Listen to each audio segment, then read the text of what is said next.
Good morning, friends.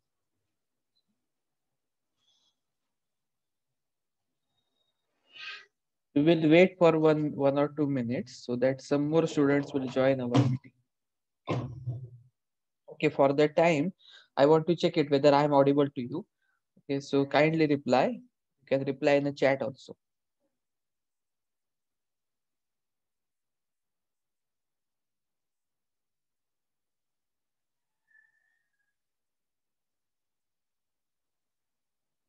Yes, am I audible to you?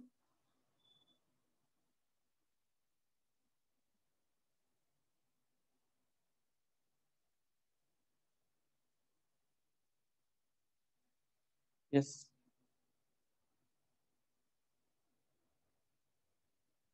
Okay. So I got a reply from one or two students. Okay. And Deepika, do you have any question? As you have raised a hand. Okay. Do you have any question?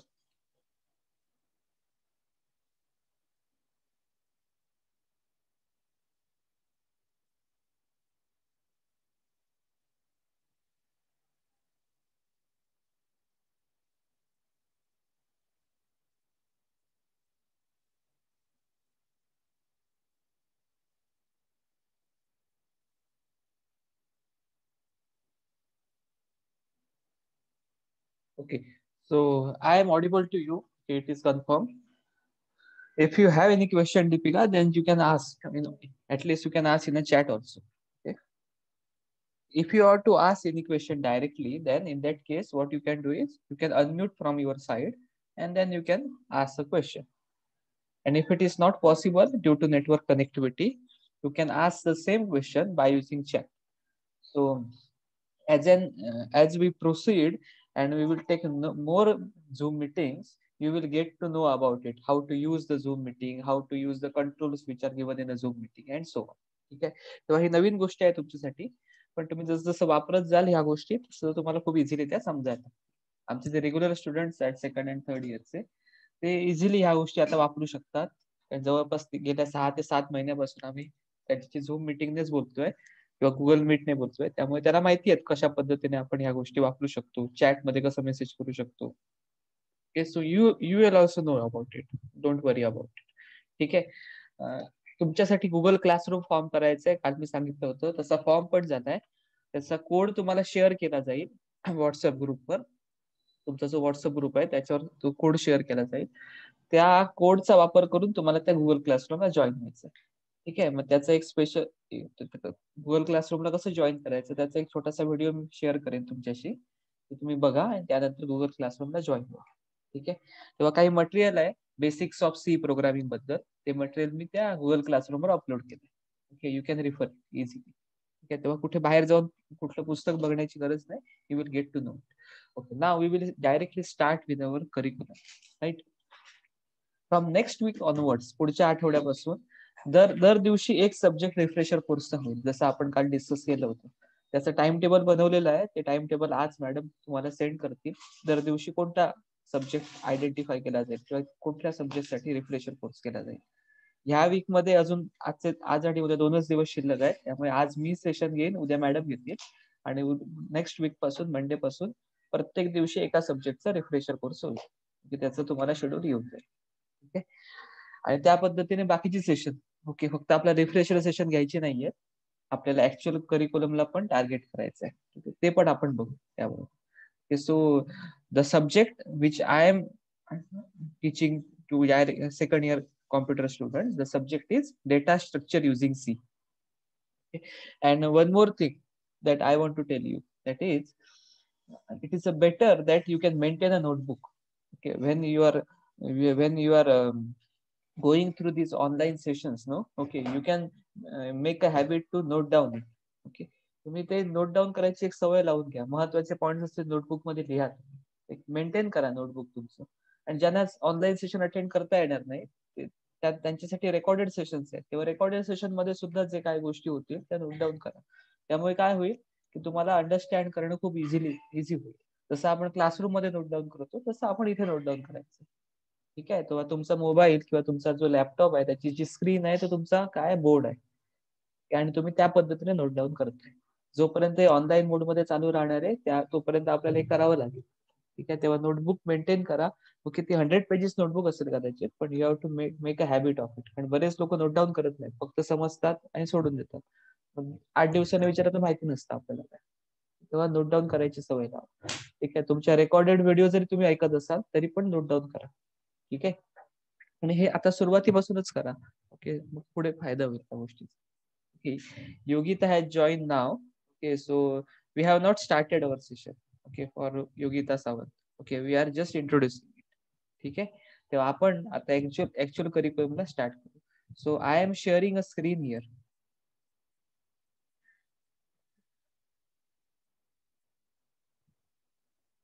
Wait for a minute.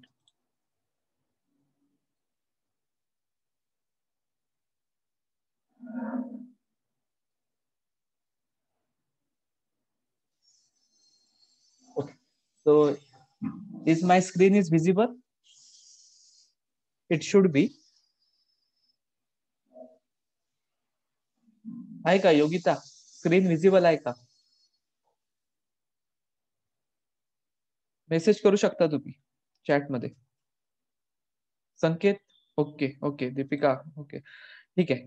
तर the subject which I am teaching is data structure using C. Okay, that is DSU.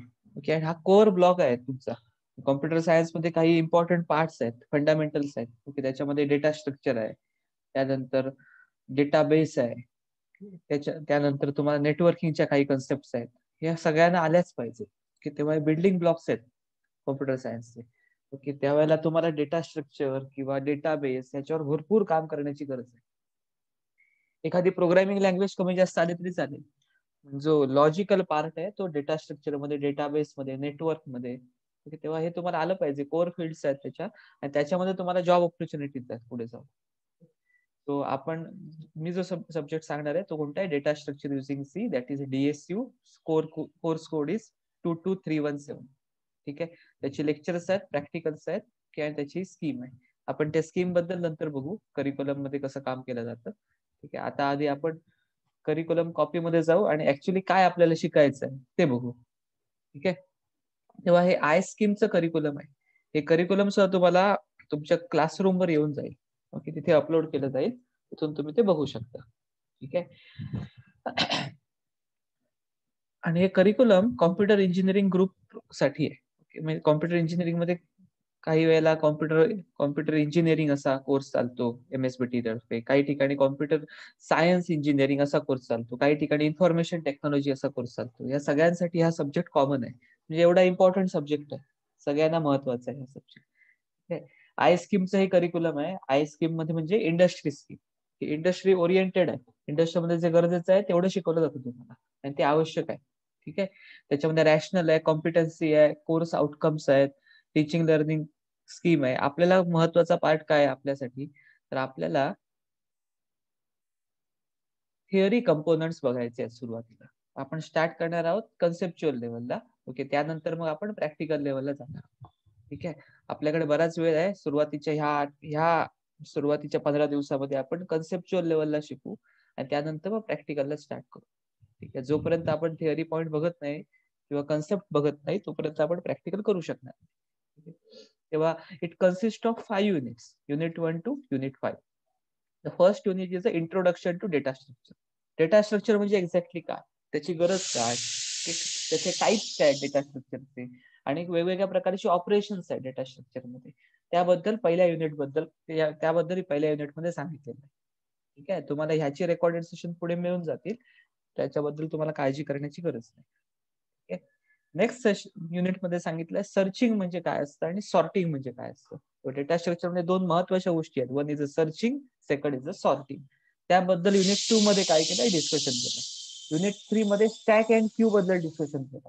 Okay, these are the building blocks of a data structure. ठीक आहे, next unit मध्ये link list बद्दल discussion केलंय, आणि 5th unit मध्ये trees and graph बद्दल discussion केलंय. ठीक आहे, तेव्हा as per the curriculum, okay, it is a compact course. Okay, त्याने खूप काही गोष्टी टाकल्या असं नाहीये. ओके, पण ज्या महत्वाच्या गोष्टी आहेत कन्सेप्च्युअल लेवलच्या आहेत, त्या आपल्याला शिकाव्या लागतील आणि त्या आपल्याला अंडरस्टँड करून घ्याव्या लागतील. अजून एक महत्वाची गोष्ट आहे डेटा स्ट्रक्चर शिकायची, त्याच्यामध्ये डेटा स्ट्रक्चर मध्ये मॅथमॅटिकल बेस आहे. ओके, तेव्हा तिथे अंडरस्टँड झालं पाहिजे. ओके, इथे तुम्हाला असं काय लक्षात वगैरे काय ठेवता येत नाही. जोपर्यंत अंडरस्टँड होत नाही तोपर्यंत तुम्हाला मगअप करता येणार नाही. ओके, पाठांतर वगैरे काय करता येत नाही. ओके, जर समजा एखाद्याला एखादी कन्सेप्ट समजलीच नाही तर त्याचा काही फायदा नाही. आणि कारण प्रत्येक कन्सेप्टवर न्यूमेरिकल प्रॉब्लेम सॉल्व्ह करायचे. पण न्यूमेरिकल सॉल्व्ह करण्यासाठी तुम्हाला काय झालं पाहिजे की कन्सेप्ट अंडरस्टँड झाली पाहिजे. ज्यावेळेला कन्सेप्ट अंडरस्टँड होईल त्यावेळेला न्यूमेरिकल प्रॉब्लेम इझिली तुम्ही सॉल्व्ह करू शकता. ठीक आहे, त्यानंतर एक स्पेसिफिकेशन टेबल आहे बघा. आणि हे स्पेसिफिकेशन टेबल हे एक्झामिनर वापरतात किंवा पेपर सेटर वापरतात. ते फक्त स्टुडंटला माहिती असलं पाहिजे. ओके, ते क्वेश्चन डिझाईन कसा होतो त्याच्यासाठी ते स्पेसिफिकेशन. ठीक आहे, तेव्हा इंट्रोडक्शन टू डेटा स्ट्रक्चर वर 3 पद्धतीचे क्वेश्चन येऊ शकतात. R stands for remember level, U stands for understand level and A stands for application level. ठीक आहे, हे ऍप्लिकेशन लेवल मध्ये न्यूमेरिकल्स येतात. ओके, म्हणजे मॅथमॅटिकल प्रॉब्लेम्स येतात सॉल्व्ह करण्यासाठी. तर तुम्ही जर आयडेंटिफाय केला पूर्ण मध्ये तर ऍप्लिकेशन लेवलवर 44 मार्क्स विचारू शकतात maximum. And remember level and understand लेवलवर किती 26 मार्क्स इन टोटल विचारू शकतात. तेव्हा ऍप्लिकेशन लेवल म्हणजे न्यूमेरिकल्सला खूप महत्व आहे की तुम्हाला सॉल्व्ह करता आलं पाहिजे. ओके, 70 मार्क्सचा पेपर असतो. ओके, थिअरी पेपर, त्याच्यापैकी 44 मार्क्स हे कशासाठी लेवलसाठी. Okay, so you can understand what is the importance of solving the numerical questions. Okay, तेव्हा न्यूमेरिकल्स क्वेश्चन सोडवता आले पाहिजेत आपल्याला. आणि ते सोडवण्यासाठी आपल्याला कन्सेप्च्युअल लेवलला अंडरस्टँडिंग झालं पाहिजे. आपण स्टेप बाय स्टेप जाऊ, आपल्याला हे इझिली करता येतं. आणि जी मुलं आता रेग्युलर स्टुडंट्स आहेत त्यांना हे खूप चांगल्या पद्धतीने करता येतं. त्या न्यूमेरिकल्स खूप चांगल्या पद्धतीने सॉल्व्ह करतात. तेवढी प्रॅक्टिस त्याची झालेली आहे आतापर्यंत. आणि तुम्हालाही ते करता येईल. तुमच्याकडे वेळ आहे. ओके, आतापासून स्टार्ट करायचंय आपल्याला. मार्च पर्यंत आपल्याला गोष्टी संपवायच्या आहेत आणि we can do it easily. Don't worry about it. But you have to make a habit of note down all the things. ठीक आहे, या आतापर्यंत जे आपण डिस्कस केलंय त्यामध्ये कोणाला डाऊट आहे का? विचारा.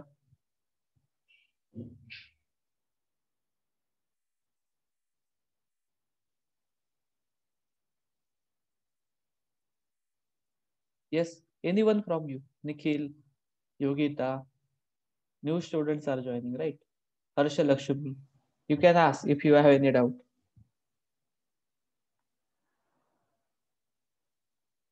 थोडं लवकर लवकर बोला डाऊट असेल तर, अदरवाईज आपल्याला पुढे जाता येईल.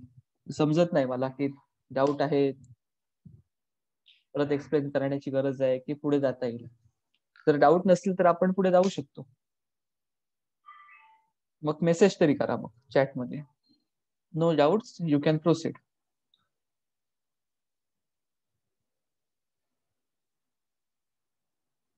येस संकेत.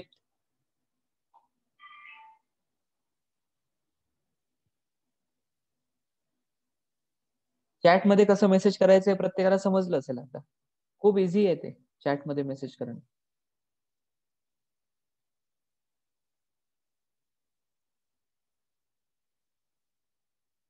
संकेत कडून तर मेसेज आला. No no doubt Nikhil. Okay ठीक आहे. सुरुवातीला आपल्याला असं करावं लागेल, नंतर आपल्याला समजेल एकदा अंडरस्टँडिंग लेवल आली.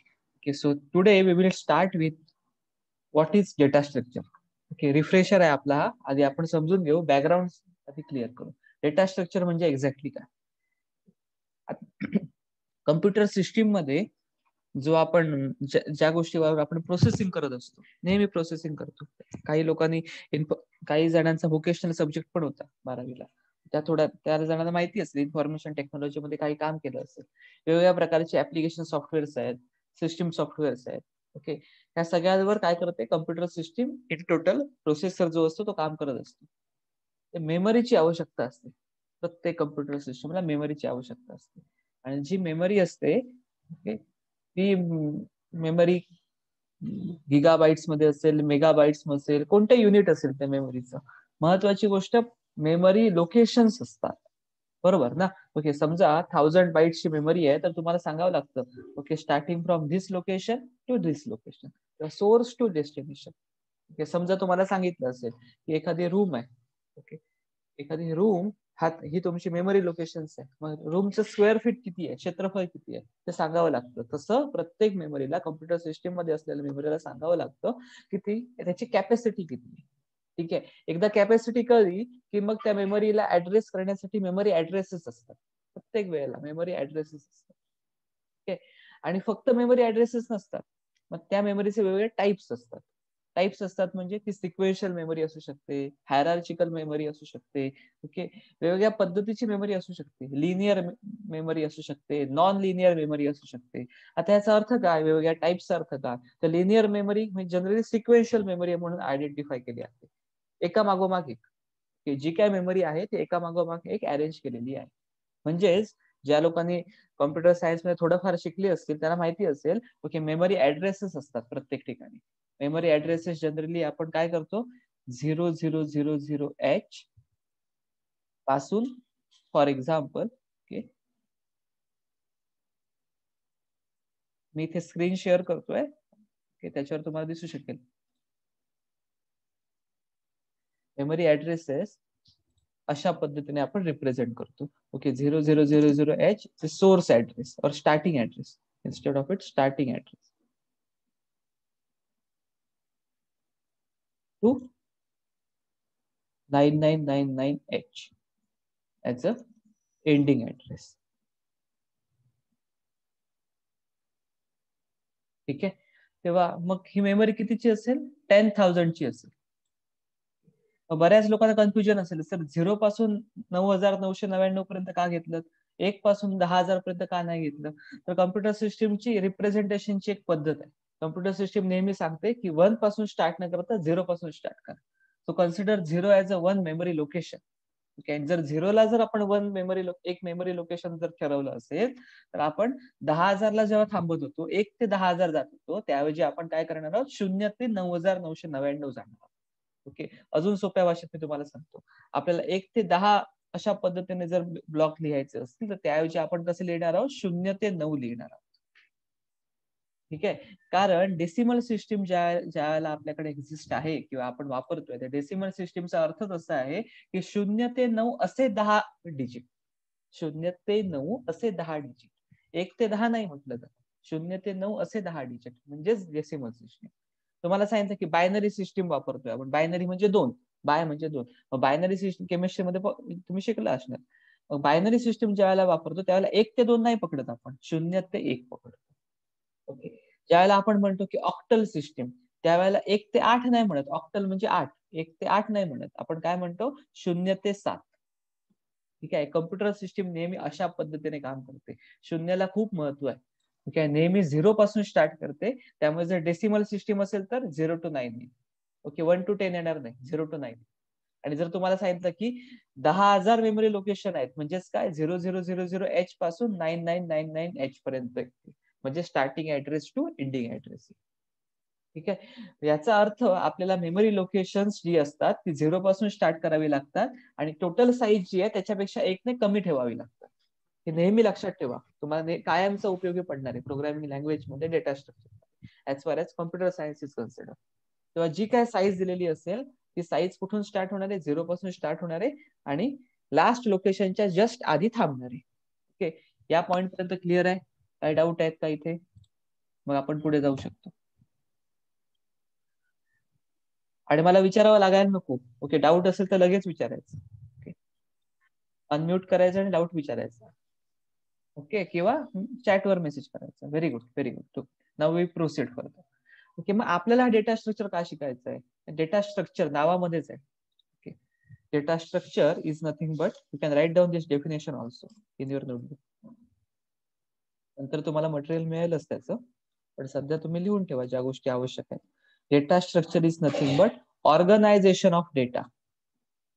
इथे काय आपण सगळं सांगतोय की आपण मेमरी लोकेशन्स वापरणार आहोत, डेटा स्टोअर करणार आहोत. ओके, मग स्टोअर करणार म्हणजे ऑर्गनाइज करणं, ऑर्गनाइज करून ठेवणं, organisation of data. Okay, this is a study of organisation of data. It is called as a data structure. Is a study. तर त्याचा अभ्यास आहे कशा पद्धतीने ऑर्गनाइज करायचं. ठीक आहे. म्हणजे तुम्हाला समजा एखादा बॉक्स दिलाय आणि तुमच्याकडे 10 वस्तू आहेत, त्या वस्तू तुम्हाला त्या बॉक्समध्ये ठेवायच्या आहेत, तर प्रत्येक व्यक्ती ते वेगवेगळ्या पद्धतीने ठेवू शकतो. ओके, एखादा व्यक्ती अशा पद्धतीने ठेवेल की ऑप्टिमायझेशन करणार नाही जागेचं, 10 ऐवजी 5च वस्तू बसतील, ओके, किंवा 8च वस्तू बसतील. दुसरा एखादा व्यक्ती ज्यावेळेला त्या 10 वस्तू ठेवेल त्या अशा पद्धतीने ठेवेल की 10च्या 10 वस्तू त्या बॉक्समध्ये फिट होतील.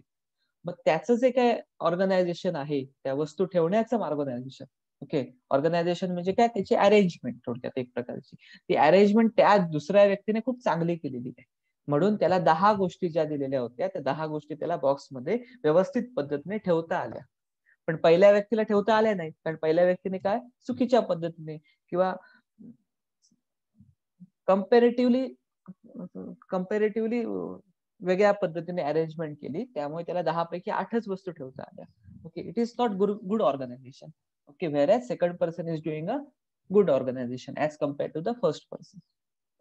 तेव्हा आपल्याला ऑर्गनायझेशन पण करता आलं पाहिजे. म्हणजे हा जो काय डेटा येणार आहे, मेमरी लोकेशन आहेत आपल्याकडे 10,000 जागा आहेत, 0000H पासून 9,999H पर्यंत.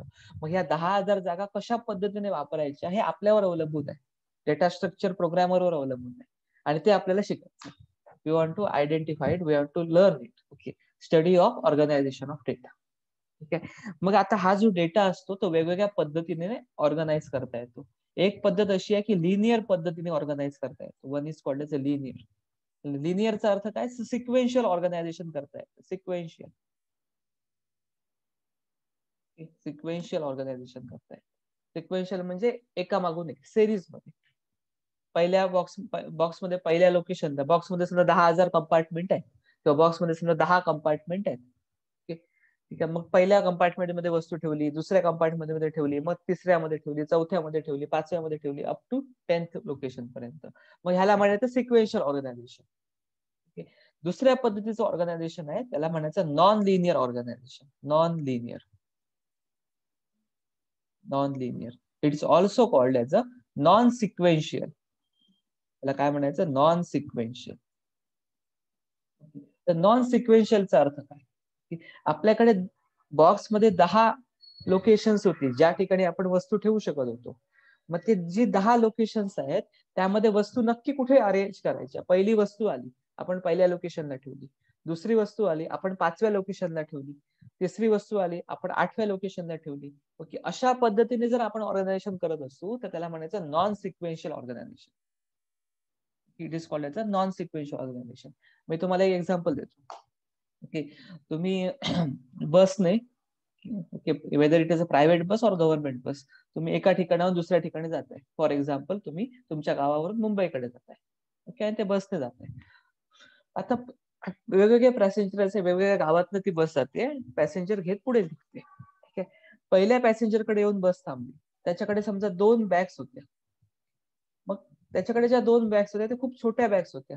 मग जे काय ड्रायव्हर किंवा क्लीनर असतील त्या गाडीचे, ते काय म्हणाले की तुम्ही एक बॅग तुमच्या सीटच्या खालीची जागा आहे त्या ठिकाणी ठेवू शकता, आणि एक बॅग तुम्ही जो रॅक आहे वरचा त्या रॅक मध्ये ठेवू शकता. ते ऑर्गनायझेशन केलं आपण एक प्रकारे.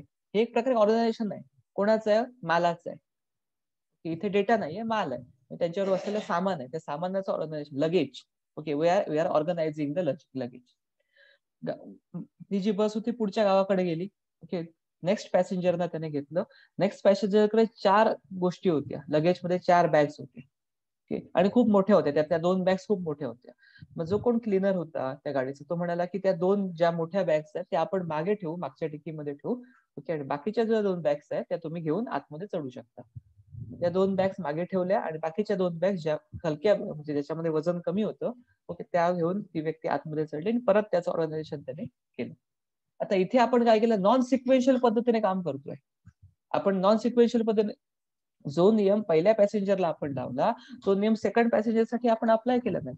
आणि का नाही अप्लाय केला आपण, त्याचं कारण असं होतं की आपल्याला ऑप्टिमाइज ऑर्गनायझेशन करायचं होतं. जर जे सामान खूप जड होतं, हेवी होतं, ते जर घेऊन जर आपण बसमध्ये चढलो असतो तर बाकीच्या प्रवाशांना त्रास झाला असता. ओके, त्यांच्या कम्फर्टला त्रास झाला असता. मग त्यासाठी जे सामान वजनाने जास्त आहे, ओके, ते सामान आपण दुसऱ्या ठिकाणी आपण ऑर्गनाइज केलं. Okay, so actually we are doing a non sequential organisation. Okay, आणि प्रत्येक ठिकाणी person to person, passenger to passenger आपण काय करतो, ऑर्गनायझेशन करत जातो, बदलत जातो. आणि कशासाठी करतो, ऑप्टिमायझेशन झालं पाहिजे. ऑप्टिमायझेशन म्हणजे काय, जिथे ज्या गोष्टीला जास्त जागेची गरज आहे ती गोष्ट जास्त जागेमध्ये ठेवायची, ज्या गोष्टीला कमी जागेची गरज आहे ती गोष्ट कमी जागेमध्ये ठेवायची. त्यामुळे काय होतं, आपली मेमरी जी आहे ती कुठे एफिशियंटली वापरली जाते. We are using the memory very efficiently and we want to study this only in a data structure. आपल्याला काय काय शिकायचं आहे, मेमरी एफिशियंटली वापरायची आहे आणि कमीत कमी वेळामध्ये आपल्याला काम करायचं आहे. Okay, so there are two things. Okay, there are two things in a data structure. One is called as a time complexity. Okay, you can note down it. And the second is called as a space complexity. Space म्हणजे जागा किंवा memory, कॉम्प्युटरच्या भाषेमध्ये memory. Okay, म्हणताना आपण space म्हणतो, पण इथे actually space नसते, मेमरी असते. These are the two very important things for a computer system as far as data structure is considered. One is the time complexity. तुम्हाला एखादी ऍक्टिव्हिटी करण्यासाठी किती वेळ लागतो, जास्तीत जास्त किती वेळ लागतो, that is called as a time complexity. Okay, आणि एखादी ऍक्टिव्हिटी करण्यासाठी तुम्हाला जास्तीत जास्त किती मेमरी लागते, म्हणजे जागा लागते, that is called as a space complexity. So we want to study and we want to focus on the time complexity and space complexity as far as data structure is concerned. And this is the organization of a data and we want to see these two things continuously. आपल्याला वेगवेगळ्या प्रकारची data structure बघायची आहेत, वेगवेगळ्या प्रकारची organisation बघायची आहेत, आणि त्यासाठी लागणारी टाइम कॉम्प्लेक्सिटी बघायची आणि स्पेस कॉम्प्लेक्सिटी बघायची आहे. आणि मग आपल्याला ठरवायचं आहे की ह्या 2 डेटा स्ट्रक्चर मध्ये किंवा ह्या 4 डेटा स्ट्रक्चर मध्ये कोणतं डेटा स्ट्रक्चर कुठल्या सिच्युएशन मध्ये चांगलं आहे. ओके, समजा एखादं डेटा स्ट्रक्चर एका सिच्युएशन मध्ये चांगलं असेल, याचा अर्थ असा असू शकत नाही की डेटा स्ट्रक्चर दुसऱ्या सिच्युएशन मध्ये चांगलं असेल. डिपेंड करतं ती सिच्युएशन काय. तुम्हाला एक एक्झाम्पल देतो मी त्यासाठीच. ठीक आहे, या पॉइंट पर्यंत क्लिअर आहे प्रत्येकाला?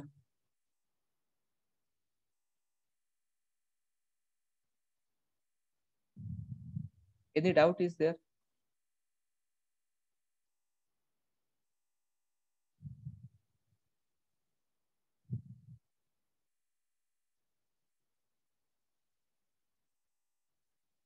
येस,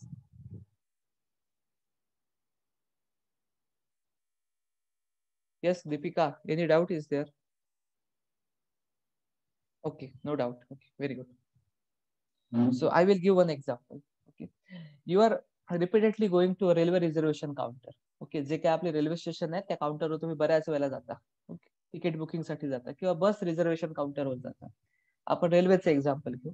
ठीक आहे, मग तिथे काउंटरवर गेल्यानंतर ओके, तुम्ही स्लीपर साठी बुकिंग करत असाल किंवा एअर कंडिशन साठी, एसी साठी बुकिंग करत असाल किंवा 2S साठी बुकिंग करत असाल, व्हॉट एव्हर इट इज, महत्वाची गोष्ट काय, तुम्ही रांगेमध्ये उभे राहता.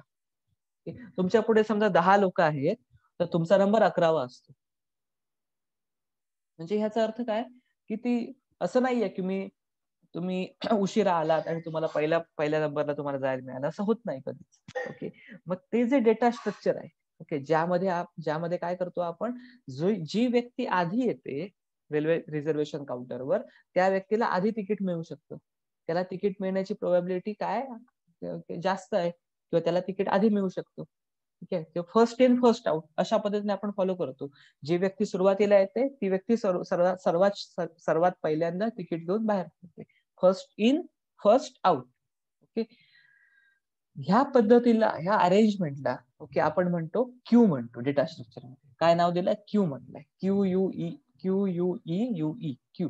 आणि आपण हेच नाव वापरतो व्यवहारामध्ये सुद्धा. Okay, there is a passenger queue in front of the railway reservation counter. Okay, और there is a customer queue in front of a bank counter. बँकेमध्ये सुद्धा आपला एक रांग लागलेली असते, त्याला आपण काय म्हणतो, customer queue in front of the bank officer.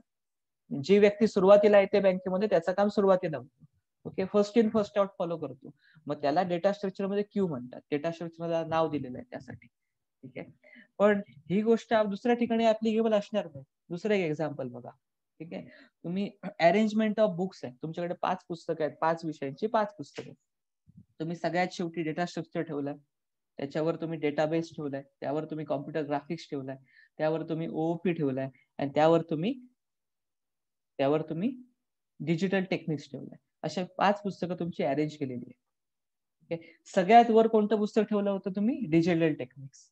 मग ते पुस्तक ज्या वेळेला तुम्हाला पुस्तकांना ऍक्सेस करायचं आहे, वापरायचं आहे, तेव्हा तुम्ही काय करणार आहात, वरपासूनच सुरुवात करणार आहात किंवा डिजिटल टेक्निकला तुम्ही सुरुवातीला बघणार आहात, त्यानंतर त्याच्या खालच्या पुस्तकाला बघणार, ओओपी ला बघणार आहात, त्यानंतर computer graphics and so on. आणि डेटा स्ट्रक्चर कधी मिळेल? सगळ्यात शेवटी मिळेल. म्हणजे जी गोष्ट सगळ्यात पहिल्यांदा सिस्टीम मध्ये आली होती, ओके, ती गोष्ट सगळ्यात उशिरा बाहेर पडली. ओके, आणि जी गोष्ट सगळ्यात शेवटी आली होती तुमच्या सिस्टीम मध्ये, कोणती गोष्ट आली होती? डिजिटल टेक्निक हे पुस्तक सगळ्यात वर होतं आणि ते मी सगळ्यात शेवटी ठेवलं होतं अरेंजमेंट मध्ये. ते मी सगळ्यात सुरुवातीला सगळ्यात पहिल्यांदा बाहेर काढलं. म्हणजे जी गोष्ट सगळ्यात शेवटी आली ते सगळ्यात पहिल्यांदा बाहेर काढली. Last in first out. काय म्हणायचं याला? Last in first out. मग अशा डेटा स्ट्रक्चरला नाव दिलंय stack. This is called is a stack. Okay, so generally ज्या अशा पद्धतीने अरेंजमेंट केली जाते तेव्हा त्याला म्हटलं जातं arrangement of a books in a stack. म्हणजे ह्याचा अर्थच असा आहे, जे पुस्तक सगळ्यात शेवटी आपण घेऊन आलो, जे सगळ्यात वर ठेवलं होतं, ते सगळ्यात सुरुवातीला आपण बाहेर काढलं. Last in first out. म्हणजे डेटा स्ट्रक्चर नावं दिलेली आहेत प्रत्येक अरेंजमेंटला. मग ह्या ज्या दोन अरेंजमेंट आहेत, त्या दोन अरेंजमेंट दोन वेगवेगळ्या ठिकाणी चालणार आहे. ओके, रेल्वे रिझर्वेशन काउंटरसाठी क्यू अरेंजमेंटची गरज आहे. पण जेव्हा बुक्सचा वापर करतोय आपण किंवा एखादे न्यूजपेपर ठेवत असतो किंवा अजून कोणत्या पद्धतीचे अरेंजमेंट करत असतो, त्या ठिकाणी काय आहे? स्टॅक वापरू शकतो आपण. आता एक थोडंसं अजून एक क्लिअर कट करून घ्या डोक्यामध्ये तुमच्या. ओके, असं प्रत्येक ठिकाणी कदाचित ऍप्लिकेबल होणार नाही, पण जनरली जिथे ह्युमन बिईंग असतात, ओके, म्हणजे माणसं लाईव्ह एंटिटीज असतात, त्या ठिकाणी जनरली आपण क्यू मेंटेन करतो. काय मेंटेन करतो? क्यू मेंटेन करतो. आणि ज्यावेळेला नॉन लिव्हिंग एंटिटीज असतात, निर्जीव वस्तू असतात, त्यावेळेला आपण स्टॅक मेंटेन करतो. काही केसेसमध्ये हे डिफर होऊ शकतं, अपवाद आहे त्या गोष्टीला, पण एक जनरल पॅरेडिझम सांगितलं मी तुम्हाला. लाईव्ह एंटिटीज साठी आपण क्यू मेंटेन करतो, नॉन लाईव्ह एंटिटीज साठी आपण स्टॅक मेंटेन करतो. तुम्ही विचार करा, आपण जर रिव्हर्स केलं तर, म्हणजे जिथे माणसांची रांग आहे, ओके, रेल्वे रिझर्वेशन काउंटरवर क्यू आहे ना पॅसेंजरचा, तिथे आपण स्टॅक मेंटेन केला तर स्टॅक काय सांगतो? जी व्यक्ती सगळ्यात शेवटी येते ती व्यक्ती सगळ्यात पहिल्यांदा बाहेर पडते. म्हणजे जी व्यक्ती सगळ्यात शेवटी आली रेल्वे स्टेशनला, तिला सगळ्यात आधी तिकीट दिलं आपण. Is it possible? It is not possible in a real world. होऊ शकतं का? तुम्ही तरी अलाव कराल का? नाहीच करणार ना अलाव तुम्ही. जी व्यक्ती सगळ्यात शेवटी आली रेल्वे स्टेशनला, तिला सगळ्यात पहिल्यांदा तिकीट आपण दिलं, असं होऊ शकत नाही. ओके, तेव्हा आपण हे इंटरचेंज करू शकत नाही. ओके, आणि हे कुठून आलंय? रिअल वर्ल्ड मधून आलंय. आपण स्वतः कॉम्प्युटर सायन्स प्रोग्रामरने काय बनवलं नाहीये. ओके, रिअल वर्ल्ड मध्ये जे वापरतोय त्याच्यातनंच आपण हे तयार केलंय. आपण फक्त नावं दिली आहेत त्यांना. Okay, so generally for a live entities we are using a queue concept and for a non live entities we are using a stack concept. Is it clear? असे प्रत्येक ठिकाणी डेटा स्ट्रक्चर आहेत वेगवेगळ्या पद्धतीचे. आपण नंतर बघू ते. स्टॅक अँड क्यू आपल्या थर्ड युनिट मध्ये बघायचंय. ठीक आहे, पण तुम्हाला आयडिया आली पाहिजे की कशा पद्धतीने अरेंज केलं जातं. Is it clear to you?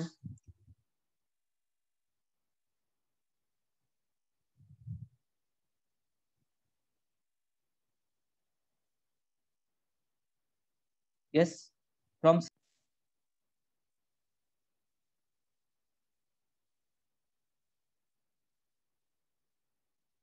am I clear to you?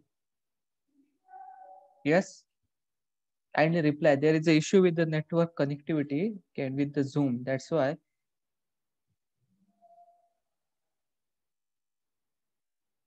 Yes, I think all are present. Okay. No issue. Sanket, is it clear up to this part? Is it clear to you?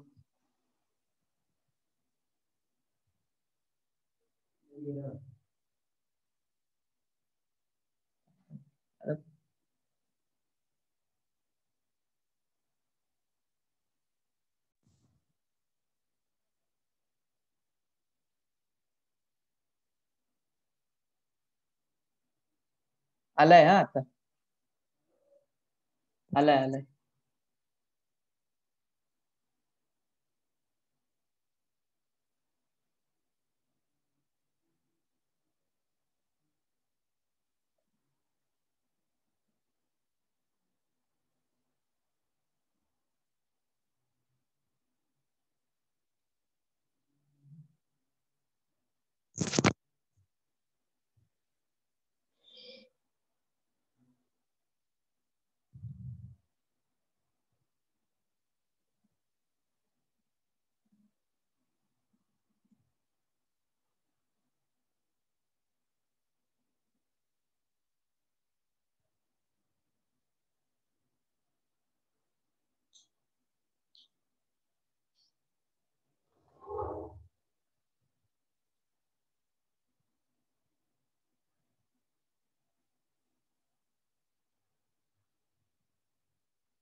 Hello all.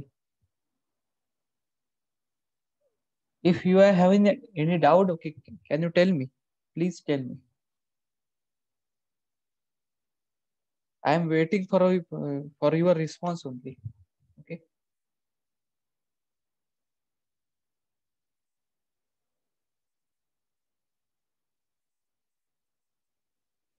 Yeah, I think what I have explained to you, it is clear to you. Okay, about organization and what is stack and what is different types. Okay, so if you see stack or queue, okay, in both the cases, whether it is a stack or whether it is a queue, in both the cases,